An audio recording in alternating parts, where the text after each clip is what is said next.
Grüß Gott und herzlich willkommen beim Bürgertreff Gesundheit Hannover. Today in English. Greetings to our guest from the United States, the very famous Dr. Michael Klaper. 9 days too late. Happy birthday. You had birthday on the 19th of July, right? And you became, I certainly did. And you became 73 years, is that right? Yeah, 73. Yes, I can finally drink legally now. Yes. Right. And yeah. I will get the computer for the support. To start with our homepage. Here we have the homepage Talk I Must Say, Heilung, gegen alle Regeln, Wege zur Gesundheit. And here is a subsite called Dr. Michael Klaper. There's a little interview trailer you can watch for yourself. And there is a film list. And in this film list, put this a little bit on this side. On this film list, the first video is an interview with Nico Rittenau, which is a German from Berlin, which is a rather concise description of what Michael Klaper believes in nutrition and health. And then there is a rather interesting old documentary from John Robbins, and Dr. Klaper is a superstar in that documentary. And then there is an old video, A Diet for Old Reasons. You can see Dr. Klaper looks a little bit younger then. And then there is a new one, a rather recent one, with Dr. Klaper, with the conference organization Real Truth About Health. And here we have a concise TED talk from Dr. Klaper, and then again an interview with Nico Rittenau. And then there are further interviews we will talk about the new online masterclass in the interview. And here is a rather interesting interview. I like the interviews which Roll is doing. And to finish with that, there is an additional interview to understand the science on fasting. So if you watch these 9 to 10 videos, you know anything and everything about the science and the convictions of a healthy diet. So we don't have to talk about that. So let's go back to our homepage here. Now I scroll a little bit down. You can look all this up, what I prepared for this interview, and we start in Wisconsin. Dr. Michael Klaper, 73 years ago. Where in northern Wisconsin were you born? Oh my! Actually, I was born in Chicago. But that's here. Yes, but.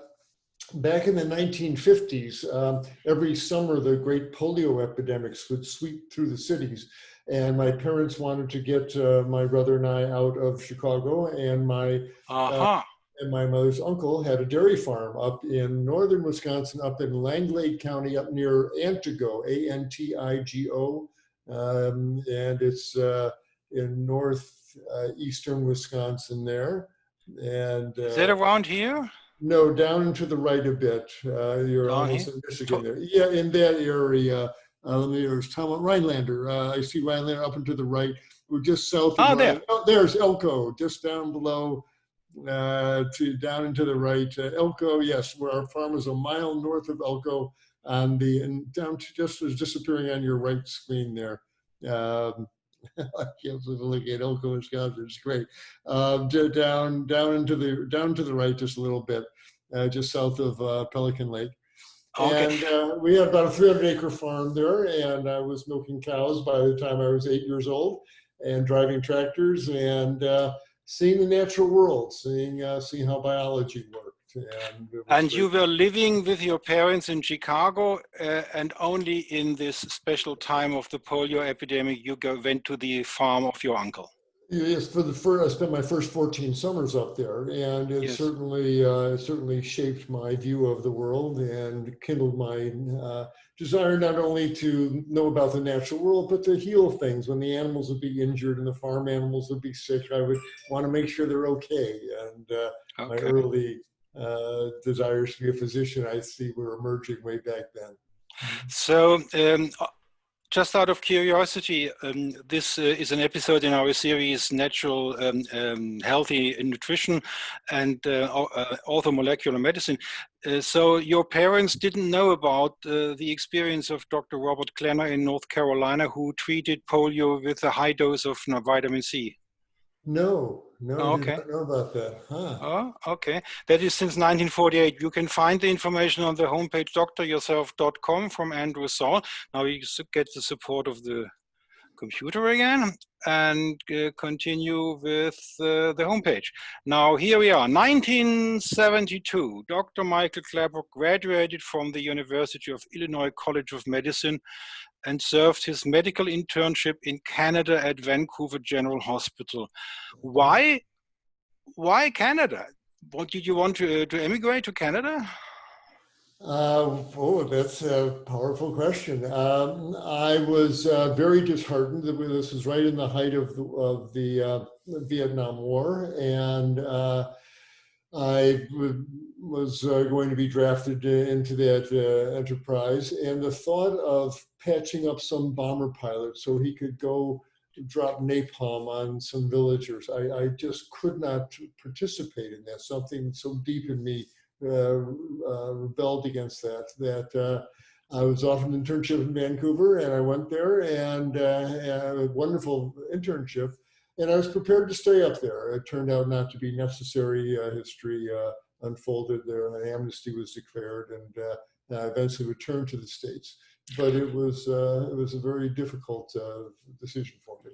So again, out of curiosity, at the time you were in Vancouver General Hospital, Abram Hoffer was living in British Columbia. Did you ever hear about Abram Hoffer and his orthomolecular approach? Yes, I did actually. He was just doing his work there. Yes, fascinating. And I read his works. I thought it was fascinating. I was too naive and underconfident to use them. But the idea that there's another way to look at health and disease altogether. He at least opened that door in my head. And that was already during your internship in the General Hospital. Correct. Now, since then, did you ever sort of communicated with the orthomolecular people? Linus Pauling was still alive. He was living in California. Yes, and Andrew Saul and Ergänzend, ever got any contact with those people? I know in my early career, I was just focused on being a good general practitioner. I was delivering babies and working in the emergency room and trying to be a responsible young family doctor. And so these were gods walking the earth as far as science and nutrition goes. So you studied obstetrics. How do you pronounce it? Obstetrics? Obstetrics, yes. This is something with babies, right? Yes, I delivered babies, delivered hundreds of them. I wanted to go work on an isolated hospital somewhere, and I knew that I just had 1 year of internal medicine residency.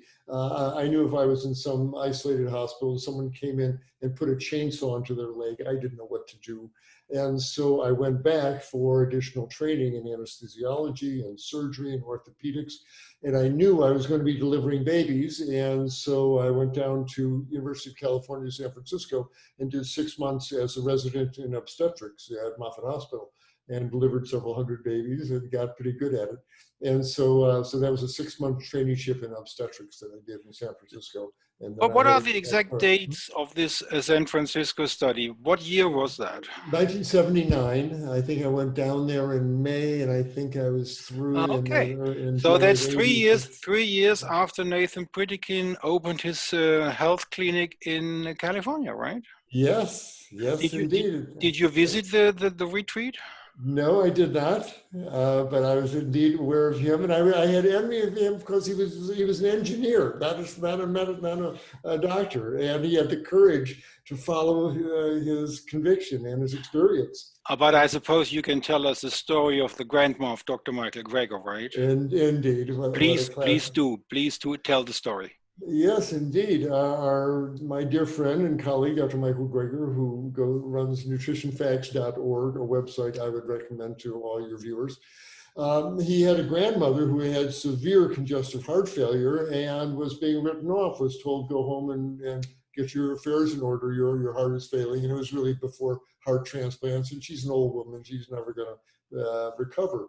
Well, she found her way to Nathan Pritikin's center in California, And he put her on basically a plant-based diet and got her up and walking and got rid of the meats and the dairies and oils and sugars and all the things that they do there, and have a really healthy diet. And lo and behold, her heart started pumping more strongly and the congestive heart failure cleared, and she was able to go out and do 2-3 mile walks. And it showed itself to be a reversible disease, but she showed herself to be a remarkably resilient woman, lived another 18, 20 years or so, I believe. She passed away at 96 or so, I think.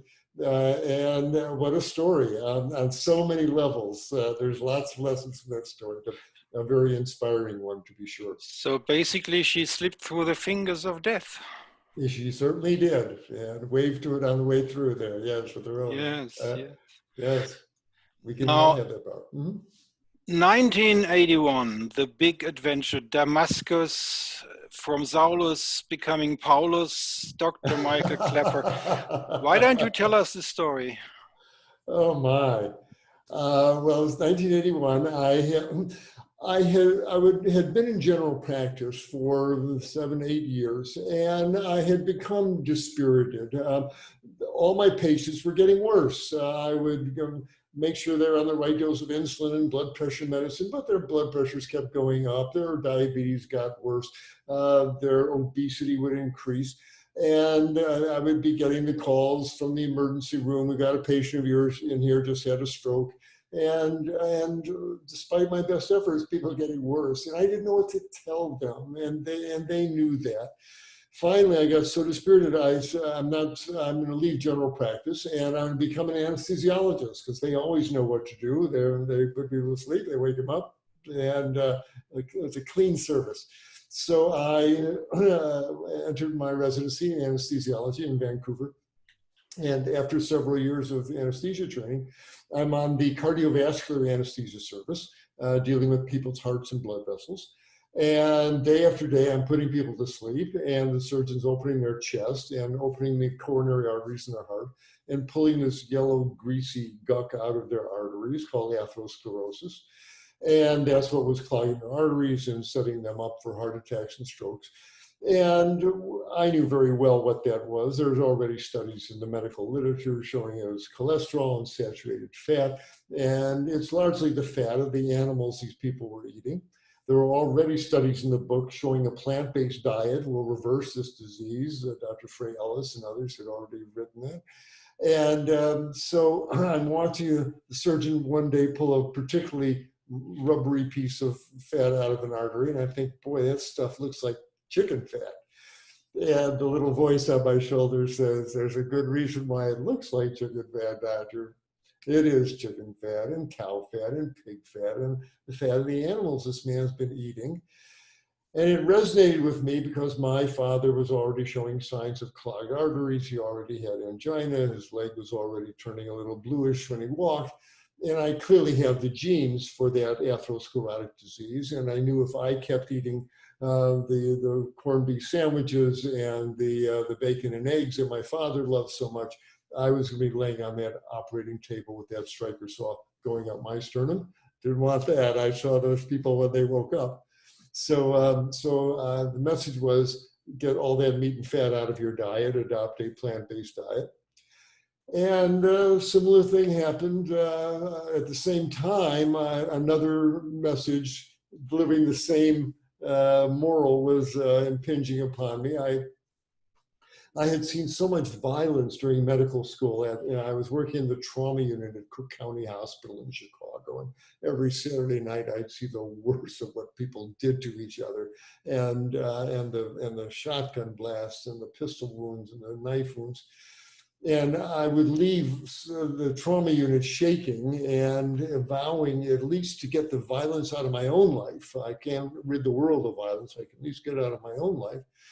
So I made a serious study of living a life of nonviolence. And I started reading the books of Gandhi and Satchidananda and the Indian saints about living a life of ahimsa, of nonviolence. And so here I am in Vancouver, and a couple of years later, and I'm out for dinner with another anesthesia resident.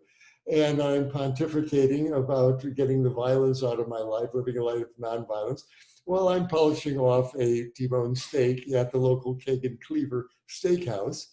And my friend looks at me with great compassion and says, "That's all very nice, Michael, but if you want to get the violence out of your life, you might start with that piece of meat on your plate, because in satisfying your desire for the taste of flesh in your mouth, you are paying for the death of the animal and for the next one in line at the slaughterhouse." And as soon as he said that, all the old rationalizations ran through my mind. Well, the animal's dead already, and that's what they raised them for, and all of that. But before I could get the words out of my lips, the little voice on my shoulder said, "You know, it's right, it's right." And I had spent my first 14 summers on the farm. I know the violence involved in getting meat onto the plate. I chopped the heads off chickens. I saw the old dairy cow shot mad. It's a violent activity, putting meat on the plate. Even getting cow's milk in the glass is a violent act of taking the calf away from the mother and eventually kill the mother. There's so much violence in animal products that when he said those words, there was no response to make. And because I knew how right he was. And when I got up to pay for the steak dinner, I felt complicit in a crime, because I thought, "Oh, those cows are beautiful. I had got those lovely eyes. And I know them intimately. After 14 summers, I milked them." So, so between when I was sitting in the operating room and what I knew in my heart to be true that night, that was the end of my meat eating days. Well, my body loved it. Within 12 weeks, a 10-kilo spare tire of fat melted off my waist. My high blood pressure came down. My high cholesterol came down. I felt great waking up in a nice lean body. And I knew I didn't want to be an anesthesiologist anymore and put people to sleep all day. I'd rather go back to general practice and help them wake up. So that's what I did, and went back to general practice. I've been a plant-based GP ever since, and I'm the happiest doctor I know, because my patients get healthy right in front of my eyes. It's just a wonderful piece of artistry to do. So these considerations about the bad influence of meat on the one side and the ethical aspect on the other side, that was both in 1981? Yes. Do you remember the steak dinner date? No, I don't remember that. No, I wouldn't either. It was in the winter, yes, right. But it was a fateful steak dinner. Mm-hmm. Okay, so we have the Damascus experience. And then here's something very special. You served as director of the Institute of Nutrition, Education and Research from 1992 till 2015. And if one wants to know what happens, then here's an information that the Institute closed its doors in 2015. Tell us the story of this Institute. Oh my. Well, it didn't take long. Let's see, I became vegan in 1981. I didn't even know the word. A few weeks after the steak dinner, I was relating my experience to a friend, and she said, "Oh, you've become vegan." I couldn't wear leather anymore. It just looked cadaverous to me and ghoulish. And so I dug a hole in my backyard, buried my leather wallet, my leather shoes, and the year of rather consequential. Yeah, actually, but okay. It's just, the animals are never not looking. Every time I put that leather belt on, those leather shoes, I couldn't do it. And so I went to the non-leather world, and I was relating that to a friend of mine, and she says, oh, you've become a vegan. And I never heard the word, but I said, okay, I guess I have. And again, that was 1981, haven't looked back. But I then had to realize from a medical point of view, is this a responsible thing to do? Can you run a human body on an all plant-based fuel? And walk us through this development from 1981 till 1992 when you founded this institute. Now you have been a resident in the Vancouver hospital. Right. Yes. Did you put in your resignation right away? I certainly did. I had 6 months to go in my anesthesia residency, much to my parents' dismay. They didn't want to see me leave, but I just couldn't. do it in truth. And one day, shortly after that, we're still an anesthesia resident, and we had a long, dreadful case. It was a 4-vessel coronary artery repair and a ventricular aneurysm repair, and in about an 8-hour procedure. And about 3:30 in the afternoon, the entire OR team limps down to the cafeteria to get lunch. And as luck would have it, I'm pushing my cafeteria tray behind the surgeon, a lovely man, but great obese belly on him. And I'm watching as he loads his cafeteria tray up with a cheeseburger and a milkshake and a slice of cream pie. And I'm looking and I'm thinking to myself, I am working in a Fellini movie. For our listeners, Fellini is an Italian director of movies. Yes, surreal characters and bizarre situations. This is bizarre. What does this man think he's been doing for the past 8 hours up in that operating room? I'm told there's a saying in the Bible, it shall happen to thee and to thee, but not to me. And this man must ascribe to this belief. Yeah. And it just felt so bankrupt. It was just a cog in the machine, next body on the table, next body on the table. Nobody's talking to these people about what's really happening, because they would have these terrible post-operative courses, wound infections, pneumonias. They finally limp out of the hospitals to go eat more spare ribs and pork chops and pepperoni pizzas, clog up their grafts, and come back in again for a redo. But by the time the 5th redo was coming in, I'm saying that there's something wrong with this model. And from the reversal stories I was reading, I knew it's the food. So at that point, 6 months ago, I wanted to go back to general practice. I'd also fallen in love with a woman in Florida. Not so fast. You are in Vancouver. Yes. You decided to leave the general hospital. You put in your resignation. I did. Did you already know your girlfriend then, or was that later? I did, yes. I had taken a vacation in Florida a few months before, and she was a vegan woman with lots of vegan friends, and they're all lean and healthy. And I was getting this firsthand experience. This is a reasonable thing to do, and so. Did you open a general practice in Florida? Indeed, moved to Florida and started doing general practice. But it was not family. It was not a family doctor. It was general practice. It was general practice. Okay. I was doing mostly urgent care, but I was the patients who would come in with out of control diabetes and high blood pressure. This time I knew what to tell them. And this was in the 80s, right? In the 80s, in the mid 1980s, out near Orlando, Florida. Yes. 1985. 85, 86. Yes. Did you watch?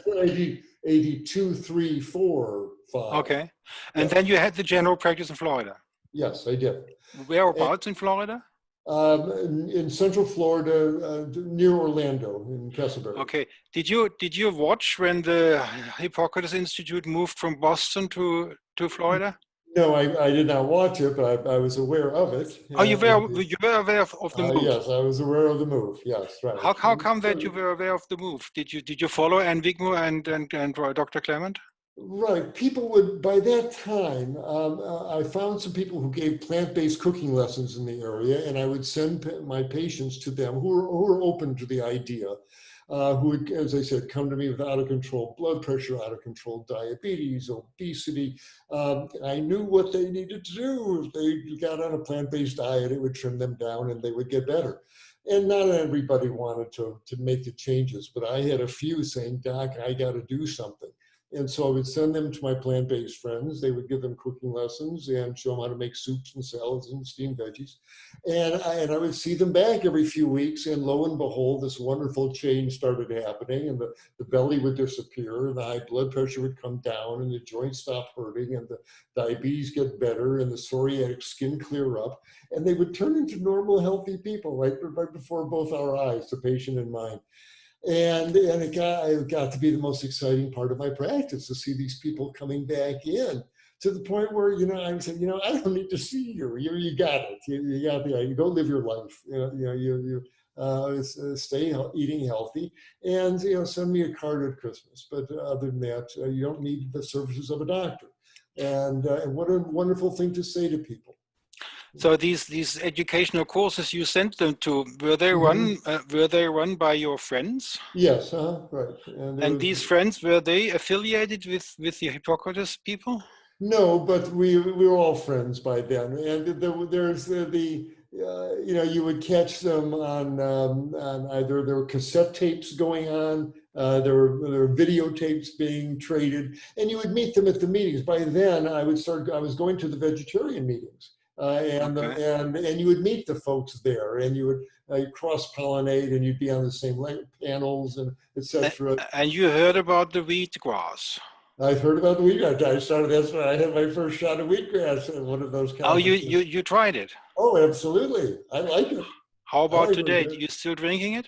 If someone offers me, I won't turn my nose up with it. Oh, you don't harvest it in your kitchen? No, we don't. But okay. I think it's a vivid, beautiful drink. I think it's wonderful.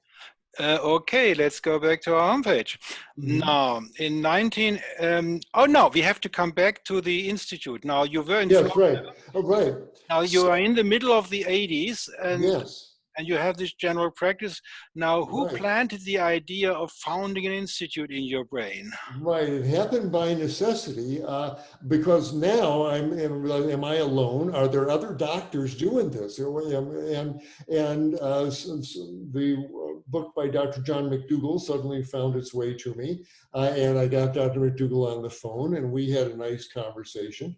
And I'm starting to see the studies by Dr. Dean Ornish that you can reverse heart disease. Here's someone showing scientific evidence of that. And I started corresponding with Dr. Ornish and realized that there's more and more of us. And lo and behold, people started contacting me. It was the beginning of email, etc.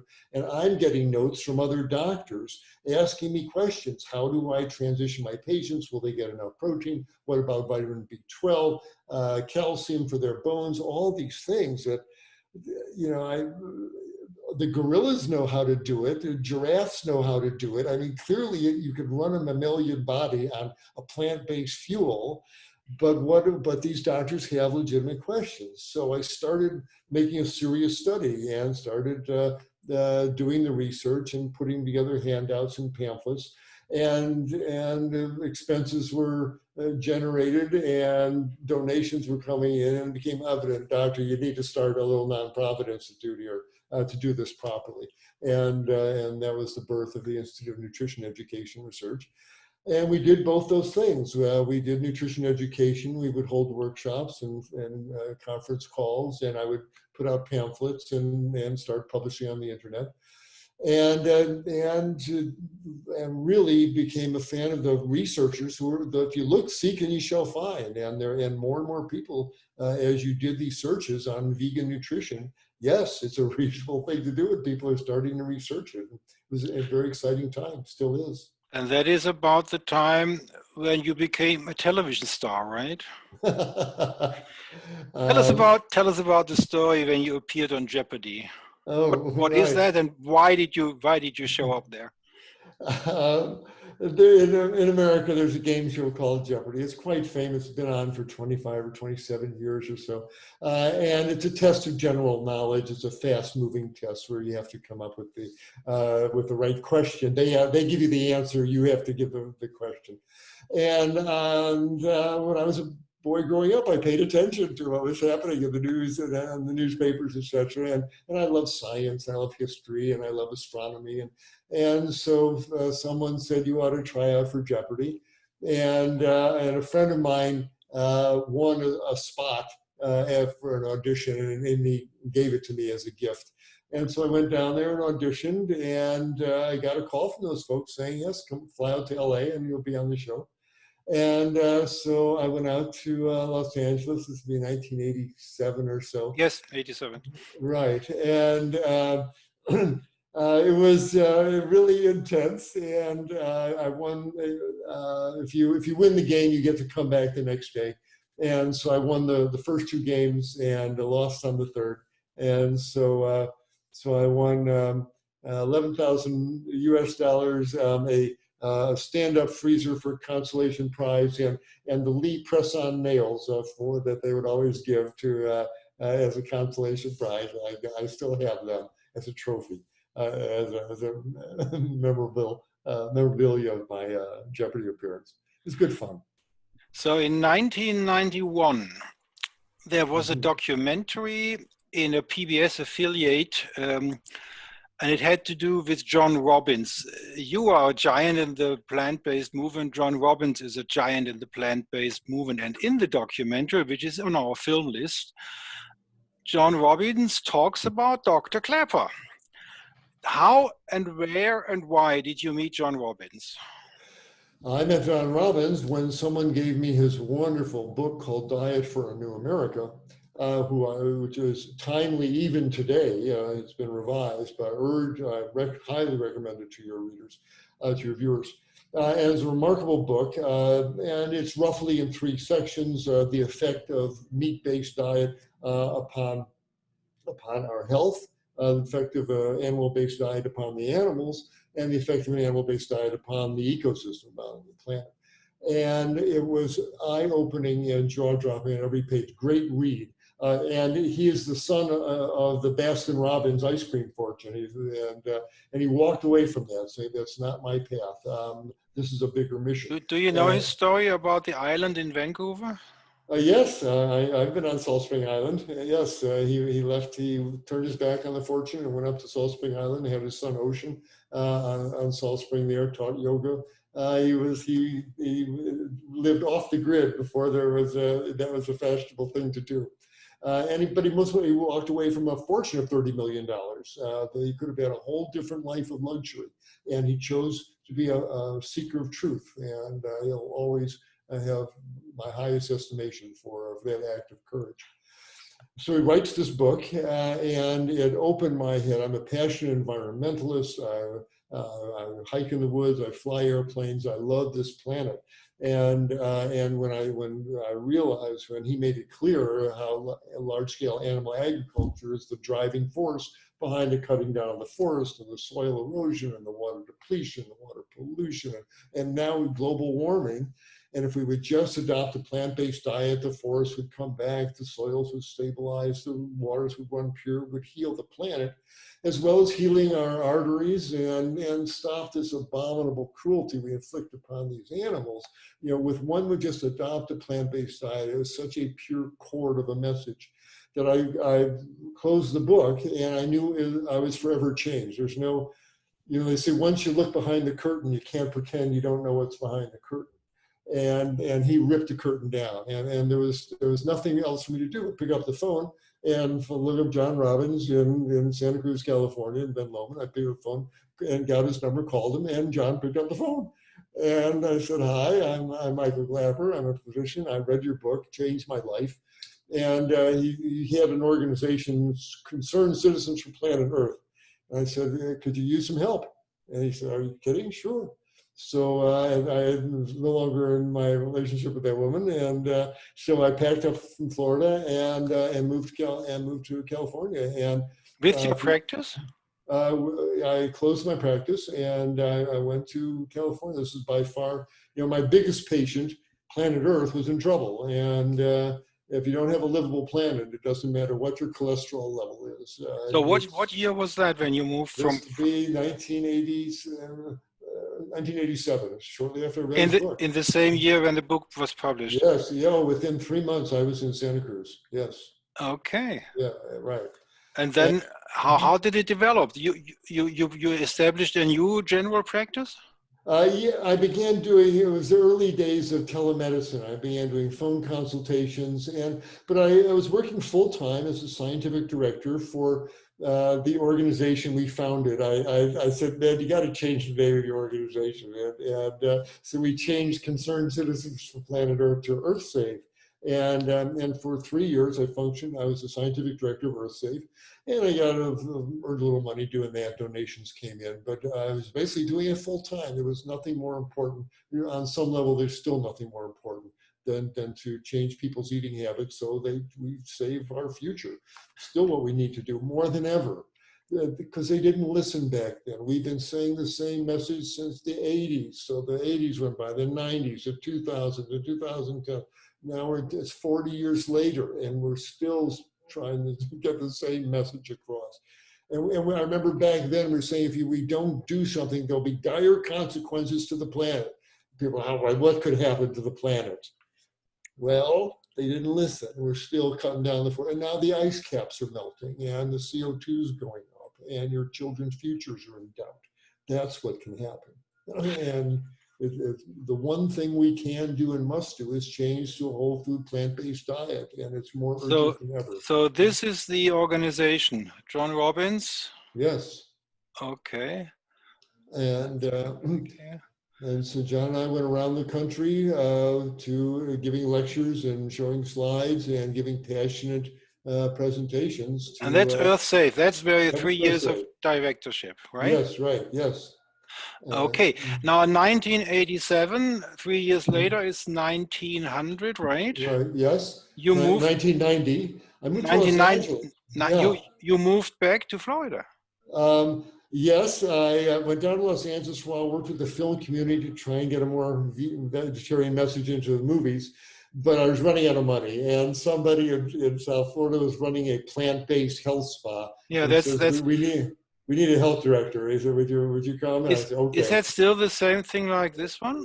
No, it's not. A different organization. That one is long ago. Okay. Close to Royal Atlantic. So for 3 years, I moved back to Pompano Beach, and for 3 years ran a plant-based health spa in Florida. And but in 1995, that spa closed, and my mother was showing signs of dementia. I knew I had to take her in with me, and I didn't want to live in Florida to do that. So we moved to Hawaii, and for 11 years, I lived on the island of Maui, and I took care of my mother and practiced medicine there, and did a lot of consultations. And I had a little plant-based practice up in Makawao. And so between urgent care and plant-based medicine, did 11 years on that beautiful island. And then got a better offer to go to, where are we? I don't want to take your narrative away here. No. That is basically, that is the 11 years you moved back to California, is that right? No, I moved to Maui. I was on to Hawaii. So, right. Excuse me, you moved to Hawaii.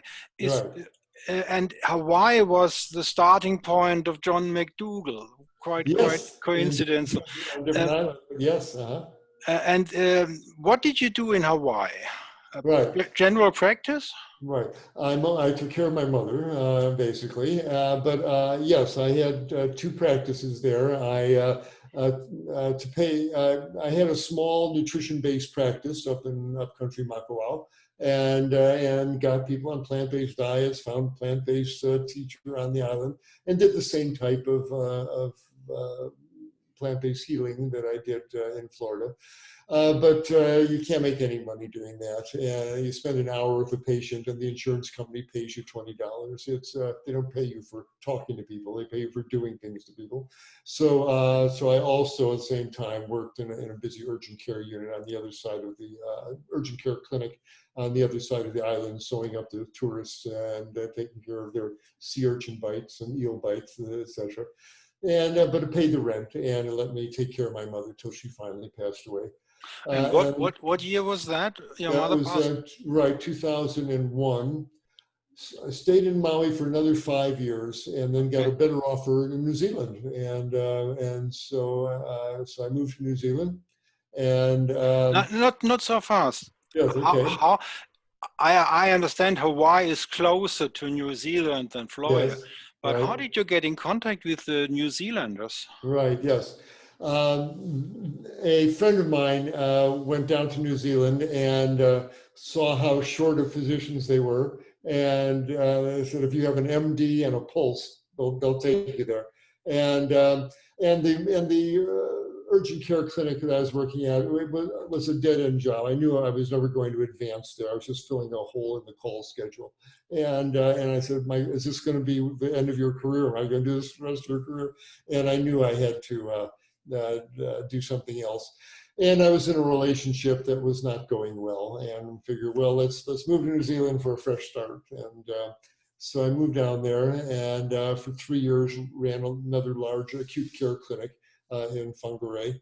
Were you the medical director? I was the medical director of a large of an clinic. acute care clinic. What? Yes. That is classical normal medicine. Yeah, it is. Yes, exactly. And was that strenuous for you, knowing what you know? It was. And then running a place which does the opposite. Very astute question. Absolutely. And after 3 years of that, I knew I was running away, and my relationship broke up, and there I was alone, and I didn't want to do another cold, rainy winter in New Zealand. So I came back to California, where I was offered a wonderful job at the True North Health Center in Santa Rosa, and this was nutritional medicine done right. They do plant-based nutrition.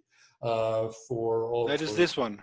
Yes, that's True North. And I learned about the power of water fasting. They do long medically supervised water fast.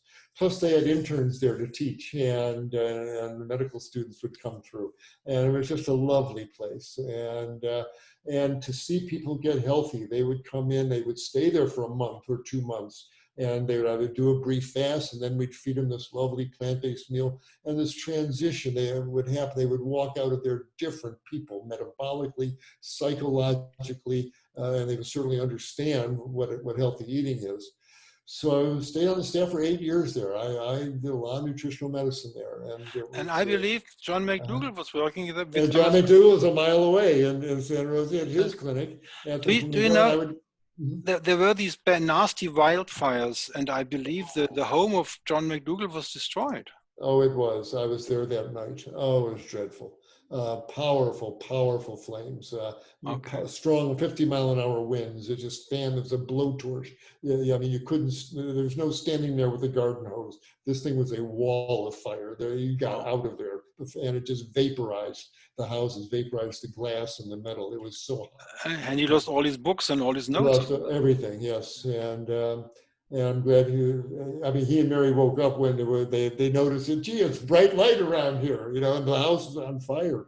It was in the middle of the night, and it just snuck up on people. And so I'm glad they got out okay. But Santa Rosa was a wonderful place for me. The center was not. No, it stopped. The flame stopped about a mile away from the center. Okay. Yeah, that was so good that happened. We were spared. Now we are sort of getting in contact with the European ideas, because water fasting originally is something coming from Europe. Absolutely. Did they tell you the story about Professor Arnold Ehret and Herbert Spencer and all that? And the mucusless diet from Dr. Ehret, yes, I saw his book a long time before. I wasn't aware of his fasting exploits. And the other gentleman you mentioned was Dr. Herbert Spencer. Herbert Spencer, no, Herbert Shelton, I knew. Oh, Herbert Shelton, excuse me. Right, Herbert Shelton, right, yes, right. And he was a famous character. Is he sort of the pilgrim father of the True North Center? In a strange way, yes. He was not a physician either, but he's one of these people who just empirically saw people getting healthier when he put them on a water fast, and it works. It's a powerful modality. And you were there in the True North Center in a time when something else happened. You started in 2009. That was the year, I believe, when the editing process of the movie Fat, Sick and Nearly Dead started, and the movie was released in 2011, the first one, from Joe Cross. Do you know the story? No, I don't know the story, but I've seen the movie a couple times, and he's one of my heroes. Good for him. When I walked out of there saying, yes, about time somebody should have demonstrated this. How was the reception of the movie under your colleagues in the True North Center of this new approach, green juice and not water? Right. Yes. We all recognize the truth of it, and there's green juice here is water, fasting over. They're fairly close. You get such powerful benefits, especially in people who the week before were eating cheeseburgers and pizzas and buffalo wings. To get them on green juices is night and day, and it's almost as dramatic a change as getting them on water. And there are advantages of green juice. You have all these phytonutrients, Yes. and they don't feel so hungry. We all knew yes, there's no arguing with that. That's an absolutely valid approach. And for some people, it's the better approach than water fasting. Some folks, water fasting So is too severe. that's laying the grounds for a rather philosophy of science discussions we could do for a couple of minutes. Now you have the experience of Joe Cross. Do you know the experiences of Jason Vale, the Irish guy, the juice master? This is typical for our culture. It's a European phenomenon, and Americans don't know it, and people in Germany don't know about the true North Central. So, okay, Jason Vale is running a clinic in Turkey and a clinic in Portugal, and he's doing juice fasting. So you have these Joe Cross movies, you have Jason Vale, there's a movie about it, Super Juice Me. Now you have the theoretical problem, the water fasting tradition coming from water gurus of the 18th, 19th century in Europe, and then Benedict Lust is transferring this idea to America, and then Herbert Spencer becomes a pupil of Benedict Lust, and all this comes to America. Now, looking at it from a point of view of 2020 now, what is the theoretical argument pro water fasting with the ketogenic results and avoiding the ketogenic results with the green juice fasting and getting all the micronutrients and still getting all the health results? Why on earth should we stick to water fasting? Wow, very sophisticated question. Ironically, my wife and I are, this is full of green juice here, my wife and I are on day 2 of a juice cleanse in our own house. We think it's a wonderful thing to do. What did you use for vegetables for the juicing? This is it's mostly green juices. We've got a juicer, and so it's whatever greens we have from the house: chard, kale, Brussels sprouts, broccoli. But then we put in a little bit of apple or carrot, so it doesn't. So you are not on the celery. You are not on the celery detox hype. No. Okay, let's come back to we have some celery juice in the fridge, though. Let's come back to the theoretical approach. Yes, now, right. You have this Joe Cross with all the good results. We have Jason Vale. Right. We have the green juicing in the world, and we have the water fasting tradition. Right. And in Germany, there is a fasting clinic since 1920. The doctor made Otto Buchinger Clinic in Bad Pyrmont in Germany, and they did a sort of compromise. They had not water fasting, but cooked vegetable soup fasting. Yes. That's something in between. Yes. I would argue the Buchinger approach is no longer valid. Since Joe Cross and Jason Vale, cooked vegetable soups is not the same effect as a freshly pressed kale juice. No way. True. So let's reduce the discussion to water fasting and juice fasting. Let's say kale juice fasting and wheatgrass addition and probably sprouts. Now, what is your conviction? You are still a water fasting guy, right? It certainly has a use, no doubt, but so do the green juices. Absolutely. They use both the true north there, and there's a plus and minus to each of them. But, if you want to drill down on the science here, a lot depends on your definition, or at least how the juice is made and what people are using. The issue of whether you go into ketosis when you're doing a green juice fast, it depends how you made the juice. If it's just pure green juice, you'll go into ketosis. You need a good 500 calories at least. If you add some carrots and some apples. Right, exactly. Now, if the more sugar you add in any form, the less ketotic it's going to be. So water is obviously the most ketogenic drink, but a plain green juice is pretty ketogenic, and you get. So let's concentrate on that aspect. Let's say we compare water fasting. Ehre did the longest. Professor Ehre did was 49 days in Cologne under a notary supervision. So 49 days. Joel Fuhrman would say, "You gotta be ridiculous. Don't do it." Is Joel Fuhrman's opinion. Yeah, not that long, right? Now, if you go for kale juice only, added white wheatgrass juice, so you have the ketogenic green juice. Yes, right. And you put that against the water fasting. Is there still an argument for the water fasting?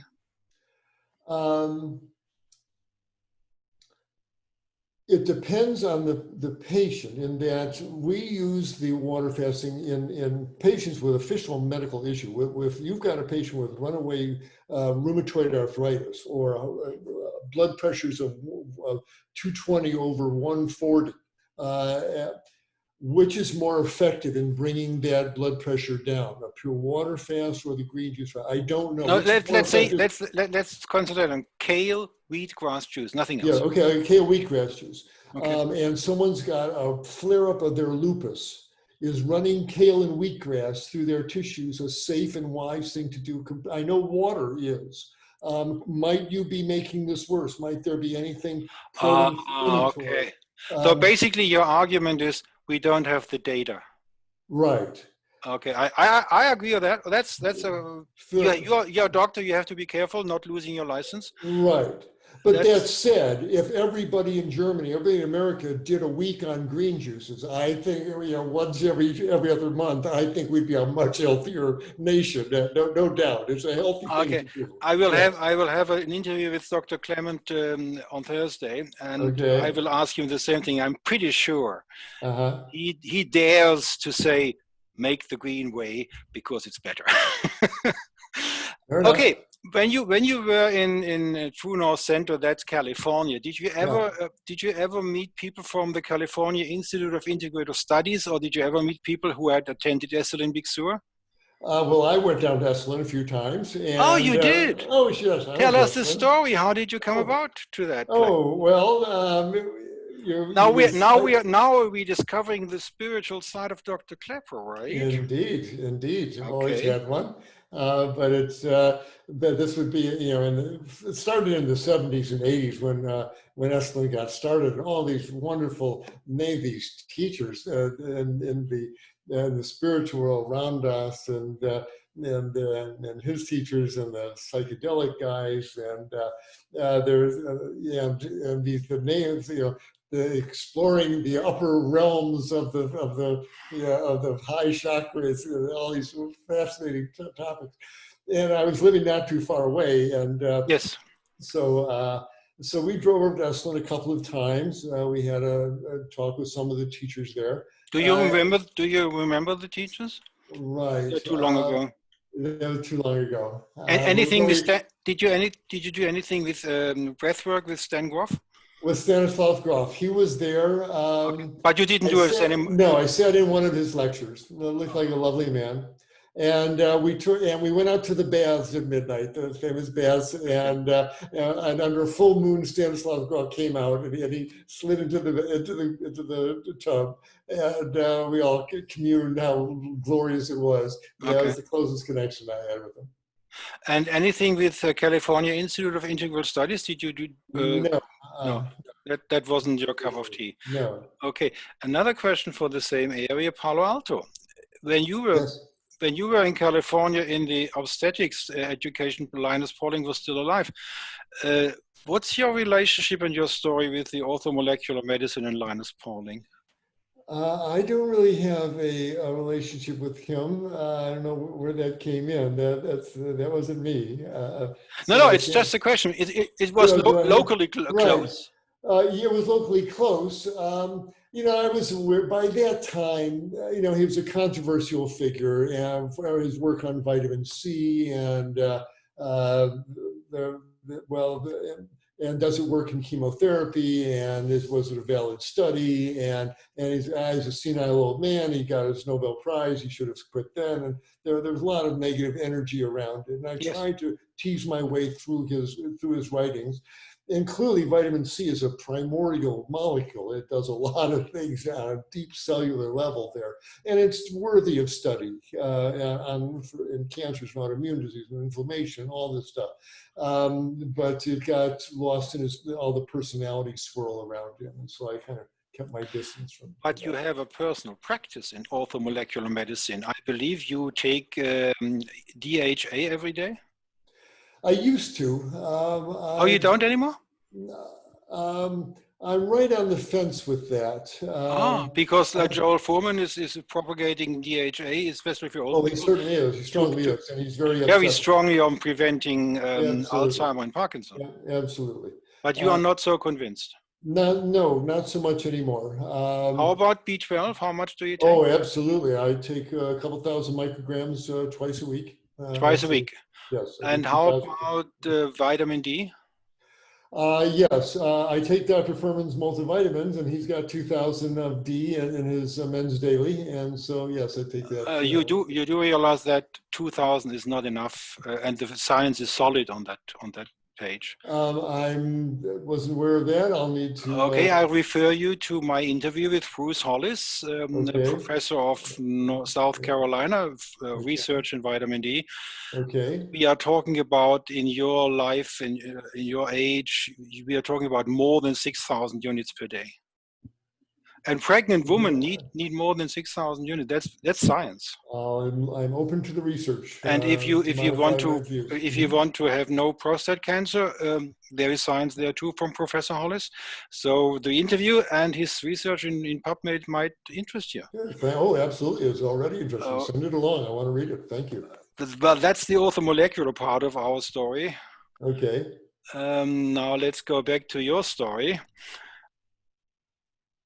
You are a medical consultant for the North American Vegetarian Society. I believe that's something like ProVeg Germany. Is it the same thing? I believe so, yes. Okay. And then you served as director of vegan. Oh, we had that, okay. And then Hawaii was already covered. And we had Santa Rosa. You have books, okay. How did the books come about? Well, that's the exact word. They came about because back in my first practice back in Central Florida, I was getting lots of patients with their diabetes, high blood pressure, and I'm spending all the visit writing down the things they should eat. When finally, make a handout, give it to these people. And I started making the handouts of what the folks should eat. And the handouts started getting 2 pages, 4 pages, 8 pages.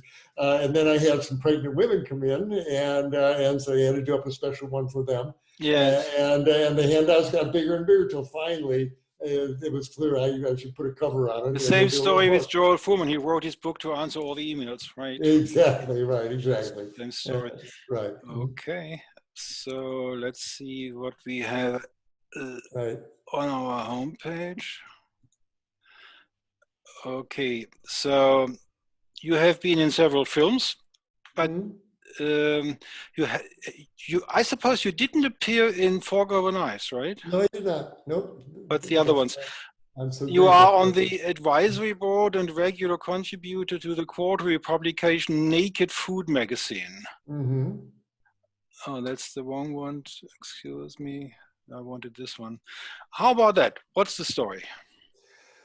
Well, they are very pro-plant, and the editors are they like to get down deeper layers about the bigger picture as far as it's more than just recipes for the latest fruit smoothie. It's what animal agriculture is doing to the planet and what we can do in our local neighborhood to get friends, neighbors, and families more plant-based. It's more of an activist magazine, and we need action at this point. It's so late. Oh, it's an activist magazine. Okay. Yes, I would say that, but in a good way.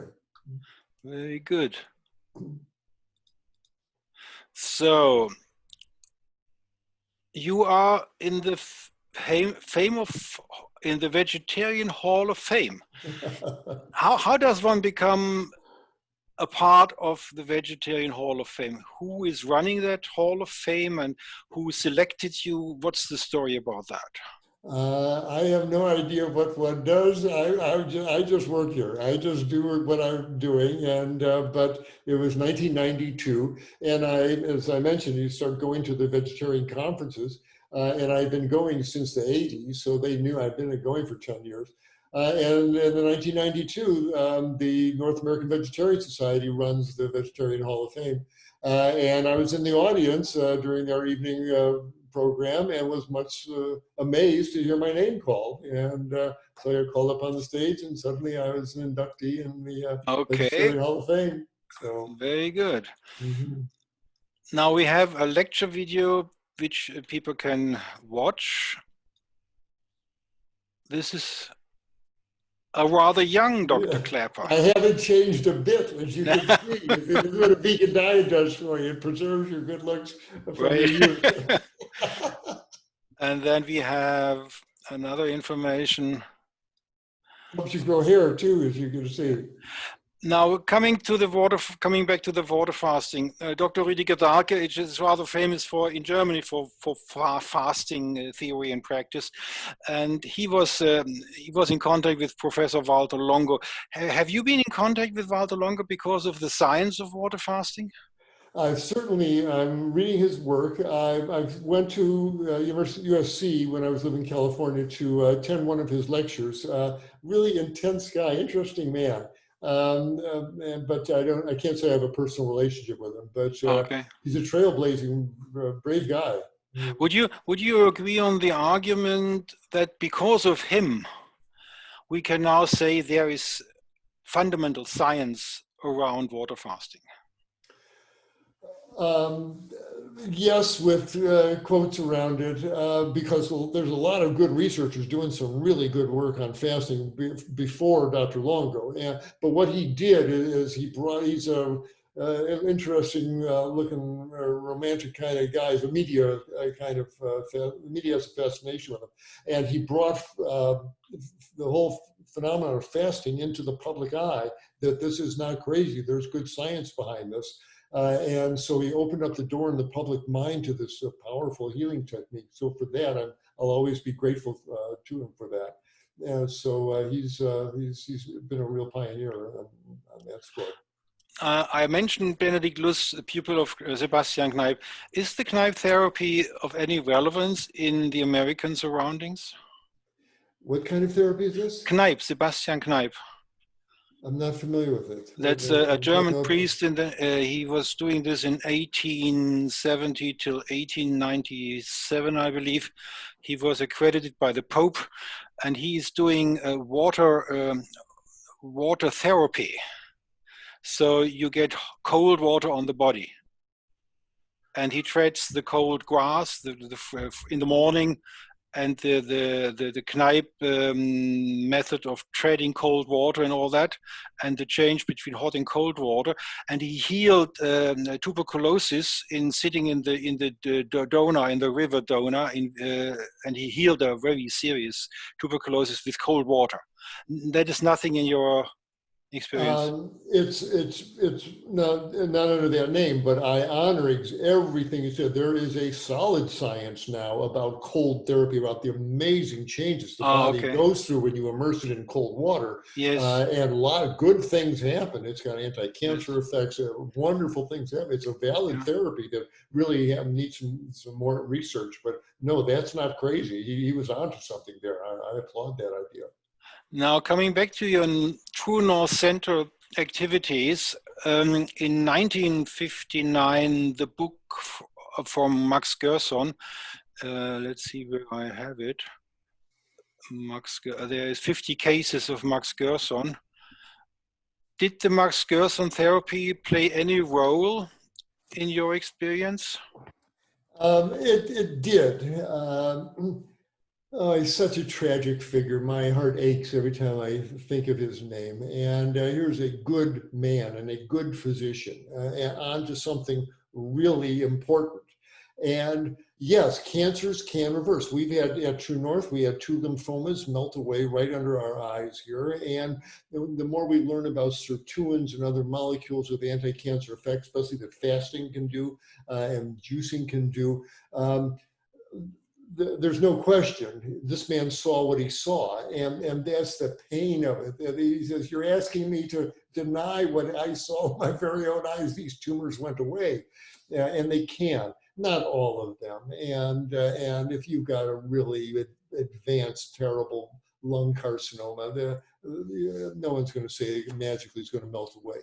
But nutrition is key, and it's key in causing cancer, and it's key in overcoming it. And and when you go on a therapy like Gerson or a water fast, you change everything in the body. You change the chemistry of the blood. You change the chemistry in the cells. And you're washing water and phytonutrients through the cells hour after hour. You can't say that's not changing the tissues on a profound cellular level. And to have cancerous growth stop or have the immune system strengthened to overcome, it's not so far-fetched. And the man recorded in the clinical responses. So that he was not honored, that there was such hubris that nobody said, this is remarkable. Let's learn more about this. You know, yeah, but there was a Senate hearing. Indeed, yes. It was good for his theory, but nobody wanted to know it. Exactly. None is so blind as you will not see, and they weren't ready to hear it. They're still not. But I'm a big fan of his work. Now that said, I'm a big fan of the principle that healing foods create healing in the body. Now, with advanced cancer and there are particular types of therapy and coffee enemas and all that stuff, that's a whole world in itself that I can't pass judgment for or against. I'm told when you do follow-up studies, their long-term patient survival is no real better than the conventional therapies. Be that as it may, the fact that any of these folks got better, there's something there that deserves respectful research, and changing the food has to change the chemistry of the body for the better. Let's assume the science would be there because Charlotte Gerson was doing the work after his death. There's a theory that he was poisoned by the American Medical Association. But anyways, let's not discuss WT7 or Gerson murdering. Now let's come back to this juice problem and the water fasting. Okay. Gerson is doing 13 times a day a fresh juice like you just had one. And you need help to do that. And then the coffee enemas, and then the vegetable food and all that. Could it be that, let's assume the science is solid. I think the documentary papers are there. Nobody wants to look at it in the archive of the Gerson Institute. But for our discussion, let's assume that it's scientifically valid. Is it still a good idea? You have to do it 24 months. 24 months? If you have cancer and and you didn't go for chemotherapy, the results are rather bad if you start with chemotherapy and then the Gerson therapy. If you start right away with the Gerson therapy, the results are rather promising. But to reach that result, every hour, freshly juiced green juice, 5 times a day a coffee enema, and then the vegetable food and raw food. Now, is that the reason why the True North Center never applied this protocol? Yeah, I mean, that's, I went down to, I saw Charlotte Gerson down in her Tijuana clinic, lovely woman. I really like Charlotte. And they have a whole small hospital devoted to that type of therapy. That's not what they were doing at True North. You need a whole hospital dedicated, with a full-time juicing. Yes, right. And True North wasn't set up for that. They were looking to serve 3 meals a day and do a supervised water fast. Yes, okay. But it may or may not be a valid therapy. But it would take which might not happen because you are following a plant-based whole food diet and you won't get canceled. But let's pretend, even though somebody would happen to anybody in your close circles. Right. If they would ask you, and they gave you 3 choices: water fasting, kale, wheatgrass fasting, and Gerson, what would you recommend? For a cancer? Do the water fast. No question. You would go for the water fast. Absolutely. I want a good stiff ketosis. I don't want to feed those cancer cells any nutrients at all. I really want to shift to a lean, clean gear to mobilize my defenses as much as possible. You may follow up with juices coming off the fast, but I do a 21-day water fast or good long water fast. Okay, that's a clear answer. I would go for the Gerson therapy. Okay, now let's come to the presence. Okay. You got involved with Nelson Campbell. Tell us the story about Nelson Campbell, not his father, but the story of Nelson. Right. Yeah.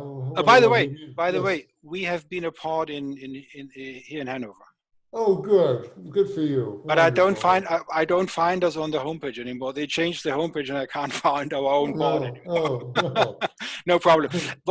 Right. Who and what is Nelson Campbell? Okay, so you briefly showed a logo of our nonprofit initiative called, well, our initiative called Moving Medicine Forward. All right, and that came about because one afternoon in True North Health Center, after 8 years on the staff, spent a whole day in the clinic, but I saw 8 people. You spend an hour with each patient, and after my 8th patient, after 8 hours in the clinic, I said, I'm totally drained. It takes a lot of work. And so I've helped 8 people today. This is not going to get the world saved here, doctor. There's a bigger stage to play on here. And what I really need to be talking about is the medical students. We need to be talking to them before pharmacosclerosis sets in their brain and they think that medicine and drugs and surgery are only treatment. Somebody needs to tell these folks it's the food your patients are eating and get them on a plant-based diet, and these diseases go away. Say it's the food stupid. It's indeed very good. But it's first of all, it's the food your patients are eating. That's why they're sitting in front of you, obese and diabetic and hypertensive and clogged up and inflamed. And you get them on a plant-based diet, most of these diseases reverse right before your eyes. Somebody needs to tell you that, young doctor. I wish someone had told me that. It would have changed the course of my medical career. It would have changed every diagnosis I made, every treatment regimen I suggested.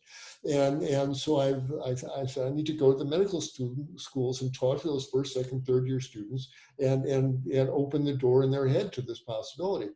So that's where our Moving Medicine Forward initiative came from. In the last year, went to 20 medical schools across North America, though I came to, I spoke at the meeting in Poland, and in the UK, and in Australia, and New Zealand. They all need to hear the same message. They all don't want to deal with what their patients are eating. And that's Who was inviting you, the students or the faculty? Students were inviting me. The faculty, they don't want to hear this. But the students, in every first, second, third year medical school class now, there's 20 or 30 students.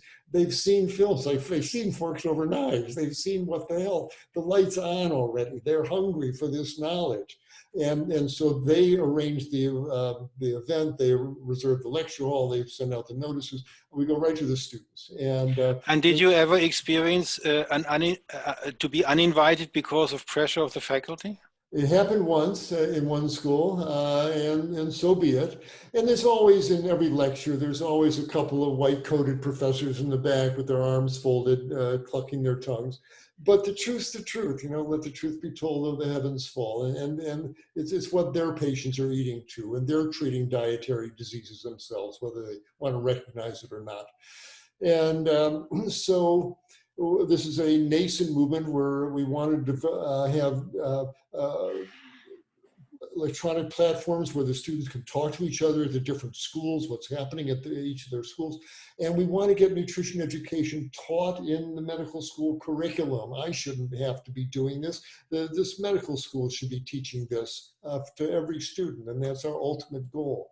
So this was what Moving Medicine Forward was about, and it was just me going around and doing this. And people want to help, but I didn't have nonprofit status. And it was at that point, God bless him, Nelson Campbell got wind of what we're doing, and through his emissary said, "Hey, Doc, we like what you're doing.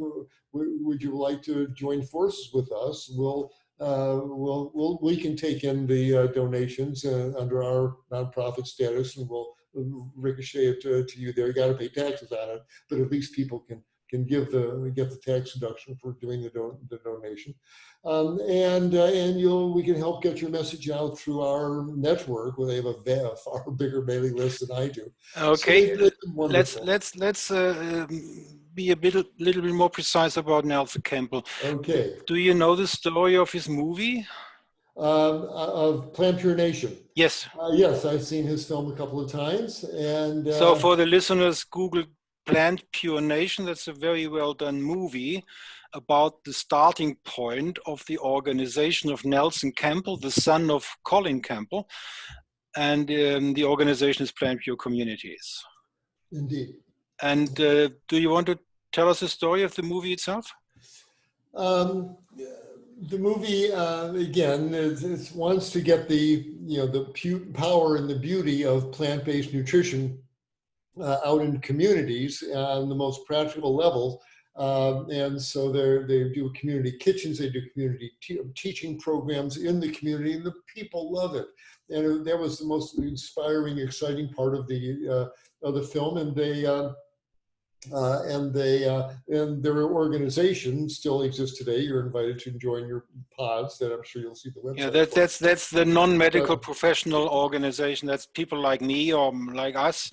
And we organized a pod in Isernhagen a couple of years ago, and in America the organization is quite a number of pods. They call them pods locally, yes. And they meet every month or every week, and they have lectures and they have gatherings and all that. And you are now the addition on the professional side for the medical school education. Right? Indeed. Their organization is called Plant Pure Communities, and the pod program is part of Plant Pure Communities. But we've become an adjunct or an integral part of their program as well. The film Plant Pure Nation also has some object lessons. There's a subplot in that they want to, nothing's going to happen until the government and the power that be is on the side of promoting this. And so they went to I think the state legislature, I think in Kentucky, yes, and tried to get a bill passed doing something. Either the net effect was to promote plant-based agriculture, minimize animal-based agriculture, and it was an object lesson in American power politics. And you see it was close. It was close. It was close. 2 votes. It was 2 votes. 2 votes. Yeah. But you see, big ag comes in and chokes it down. But the fact that it happened at all was a very positive sign, and it was good that they showed the reality of that and how much work there still is to do. But it's a fine film. See Plant Pure Nation. I'm sure you can see it on the website. But the most important thing is mobilize, join a pod, and get plant-based food out in your local area there. That's yes. What's going to change the world, change your health too. Did you experience yourself pressure from the sugar industry, egg industry, dairy industry, and all that? Pharmaceutical industry? I haven't yet at all. I was in the old John Robbins days. We were looking over our shoulder from the guys from the meat industry, but what are they going to say? The truth is the truth, and we were worried when they passed these the ag gag laws. But nobody's said anything, and it's the truth of it. And ironically, if you wait long enough, everything comes around. And I have a file on my computer, things I never thought I'd see. And every week, I'm putting an article goes by, putting it there, and here's Burger King serving veggie burgers. Yes. And here's Tyson Foods coming up with plant-based chicken, and all these things that you never thought you'd see that. But the truth is so powerful, you can't stop it. And it's an idea whose time has come, literally. And I'm watching it come merging into the 21st century. Fascinating process to witness, no doubt. And you have been a member of the American Medical Student Association's Nutrition Task Force, and this link indeed goes to this paper. Did you have something to do with that?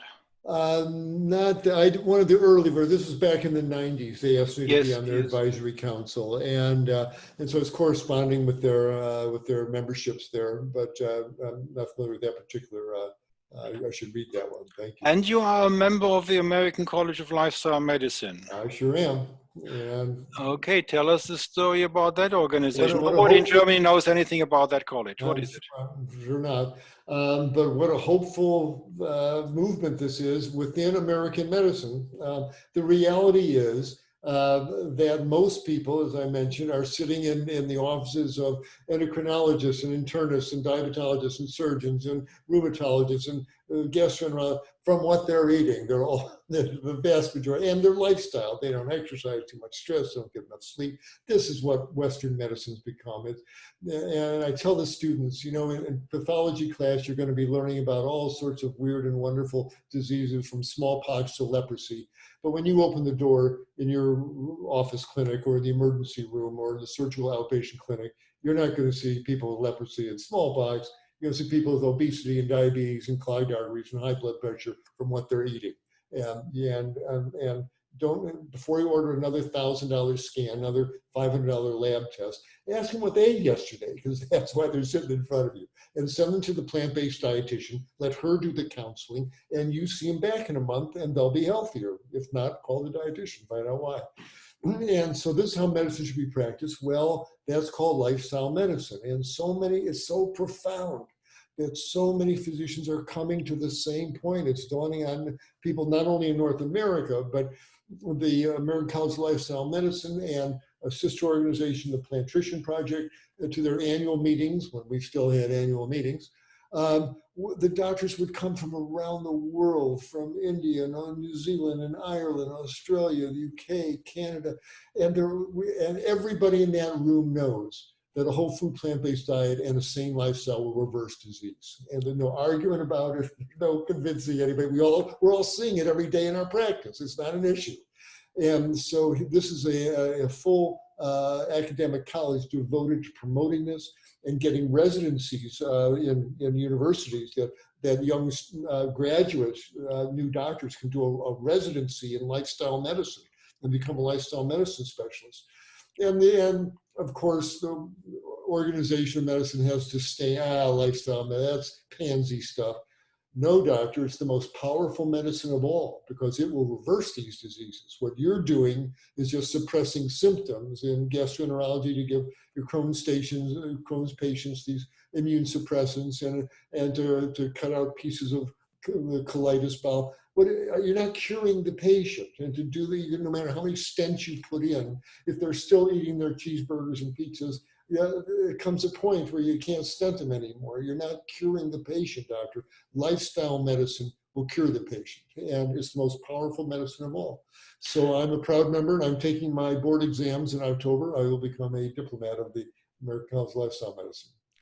And there's a parallel development, more or less the same time frame, called Institute of Functional Medicine, and now in the Cleveland Clinic there is an established institute. How would you compare the two directions, lifestyle medicine on the one side and functional medicine on the other side? Are there discrepancies? Very subtle. Yes, very important. The lifestyle medicine, to use a hackney phrase, excuse me, is more holistic. It deals, we say, get the patient on a healthy diet, get them enough sleep, get most of the stress out of their lives, get them to take a walk every day, and their body will know what to do with that. You don't have to tease out every last little chemical reaction, how it's working. It's the whole flow of health that makes a difference. The Institute of Functional Medicine, those guys take out their molecular microscopes and they are into the biochemistry of the various reactions, what makes blood pressures go up and lipid metabolism. Well, if we add a little extra carnitine here, a little extra glycine there, and a little extra NAD there. So they're into supplements and biochemical manipulation of the chemistry. And there may be a place for that. I find that a little too mechanistic for my likings. I get the patient on a healthy diet and enough sleep, and 90% of these problems go away. Do you know what they do as therapy? I mean, this biochemistry approach for diagnosis. Okay, fine. Diagnosis is a good thing, but you have to do something to get them healthy again. And interesting enough, Professor Esselstyn was a surgeon in Cleveland Clinic.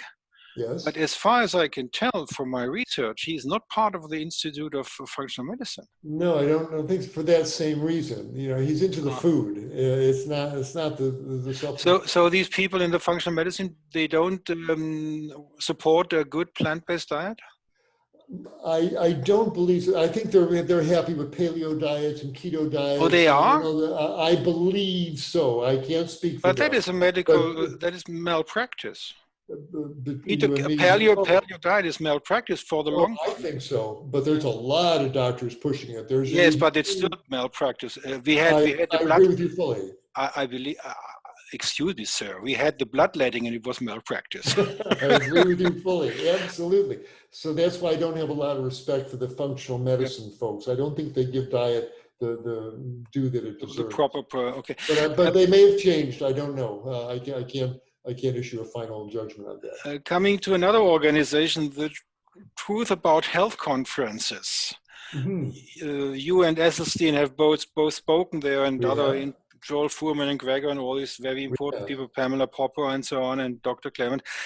Who is behind this conference? Who is organizing it? Who is paying for it? There's donors, I believe. Who is running the show? Yeah, I'm not really sure. There's this lovely man, Steve Shore, who organizes the actual conference, and he's very generous as far as transport and stipends also. But who's paying you? Who's giving him the money to do that? I don't know. That's one guy.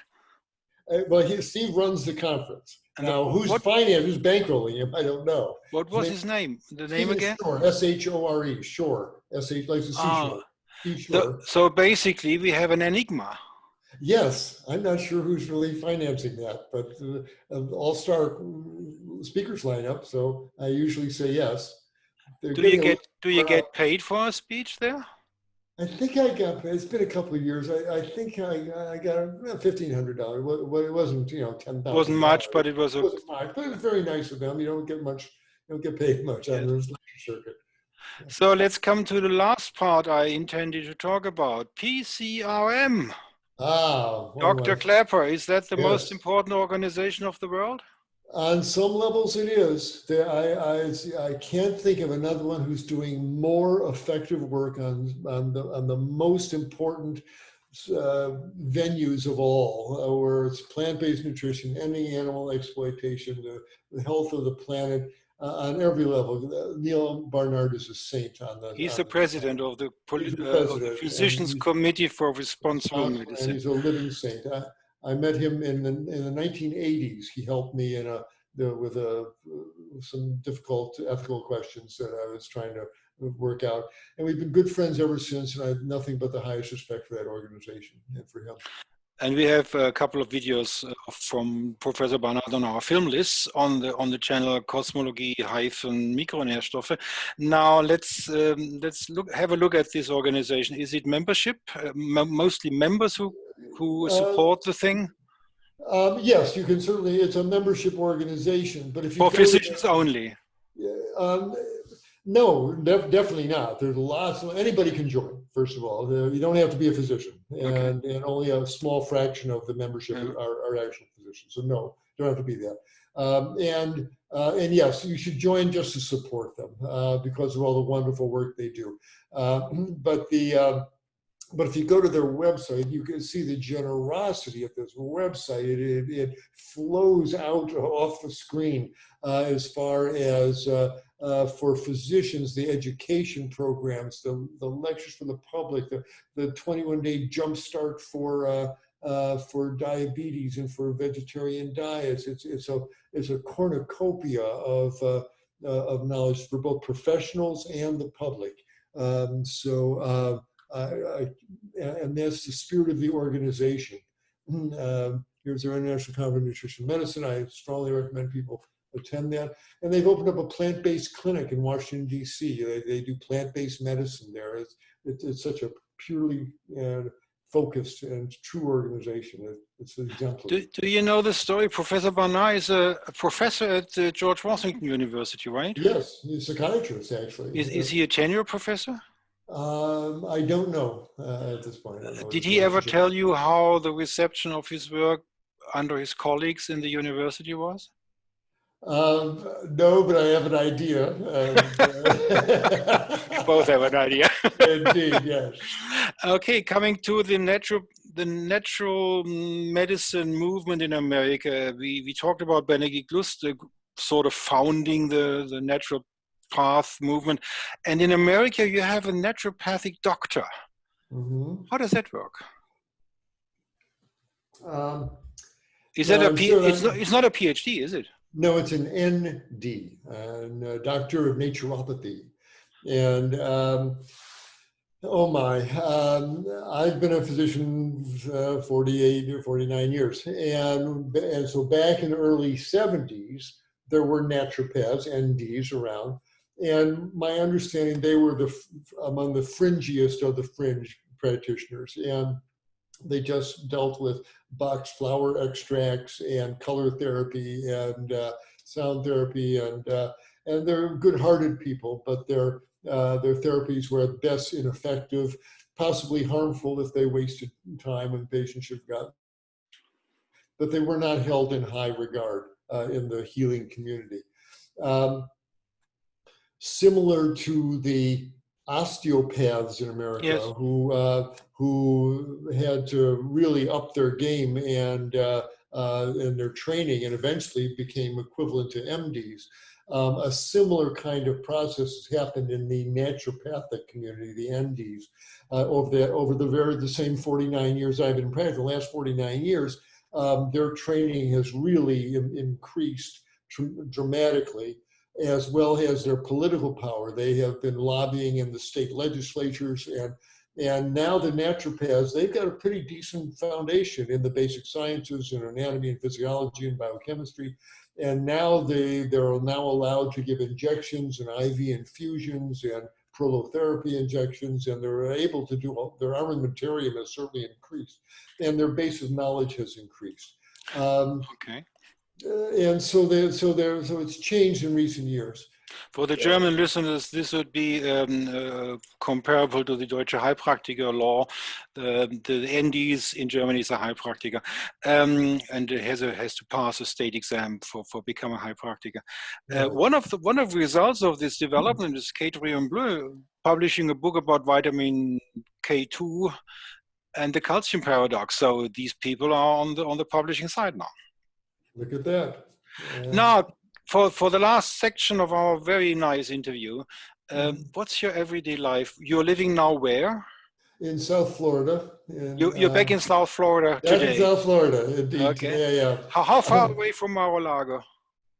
From Mar-a-Lago, we can see it we walk down to the end of our block and we can see it from here. Have you ever been there? Tower sticking up. No, Donald hasn't invited me yet. I'm waiting for the invitation. You could have bought a membership of the golf club. I guess it could have, but there's more money in the whole world as far as I know. So you're looking at Mar-a-Lago, so that means you're very yes. to the Hippocrates Institute. Have you ever been there? Yes, they're not too far. Oh, I've lectured at Hippocrates many times, and I know Brian. But say hi to Brian when you on Thursday. I will. Yes, absolutely. Yes, now we're good friends. How do you? Last question. Yeah. How do you see the pressure against Dr. Brian Clement? He survived, very good. But how do you see the story? Was it all a hoax and a con job against him? I do not know the story, so I really cannot. I'll ask him. Okay. I can ask him about that. Yeah. So basically, you are in South Florida, and you yes. A daily routine. What are you doing? What were you doing today? Indeed. First of all, my wife taught yoga here for 25 years, and she had moved out to Santa Rosa to be with me there. Found it too cold, so she said, you can do what you do any place there's an internet connection and an airport. I'd like to move back to Florida. I said, fine. Happy wife, happy life. So we moved back to Florida. That's why we're here, and I'm enjoying it. It's been lovely. No complaints. So today, as I mentioned, we're doing our juice cleanse. But most days, before COVID, I'd be off to the airport and off to a medical school. Okay. But now in this day, the era of COVID, I get up. Every other morning, I get on I've got a stationary recumbent bike in the living room, and you sit up on it. You don't hunch over. It's a recumbent bike. And I get on that, crank up the resistance. I start pedaling. I grab 2 10-pound hand dumbbells, and for 40 minutes while I'm pedaling, I do an upper body workout and hold the dumbbells out till I got to put them down. And 40 minutes of that works up a good sweat. I do that every other morning. The mornings I'm not pedaling, my wife and I do yoga and keep my flexibility.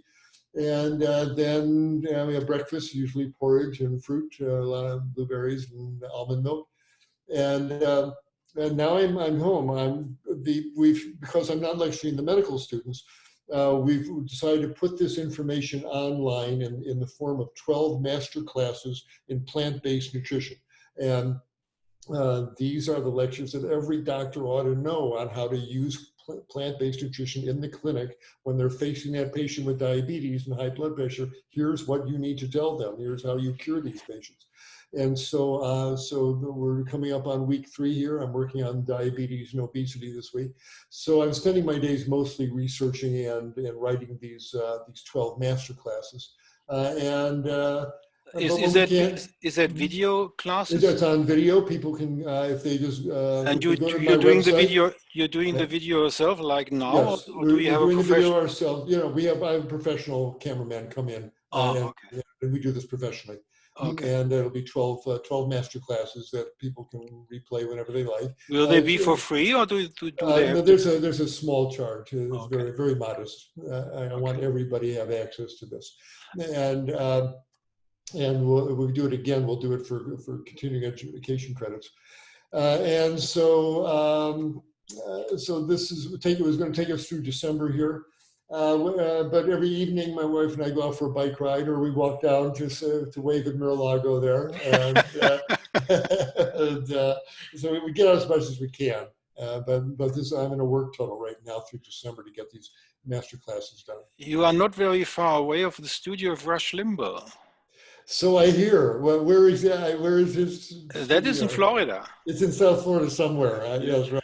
Did you ever hear one of his talks on the radio? Oh, I think that man has done more damage to the American democracy. So you are not a supporter of Rush Limbaugh? I am not a supporter. I think he's sowed more discord and more anger and unhappiness among the population. The man raises some valid points. Yes. And big government, when it gets malignant, is malignant. Yes. But you don't set people against each other like he has. That we can't afford. So that's reason for the last question. Remembering that you have been to Esalen in Big Sur, what's your present spiritual worldview? Right.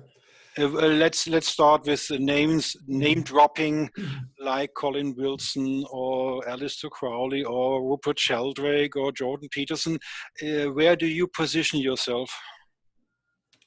Oh boy, each one of those gentlemen open up a whole doorway. But, they do. They do indeed. Yes, they do indeed. Absolutely. Oh, I could continue. Gurdjieff, Ouspensky, Rudolf Steiner.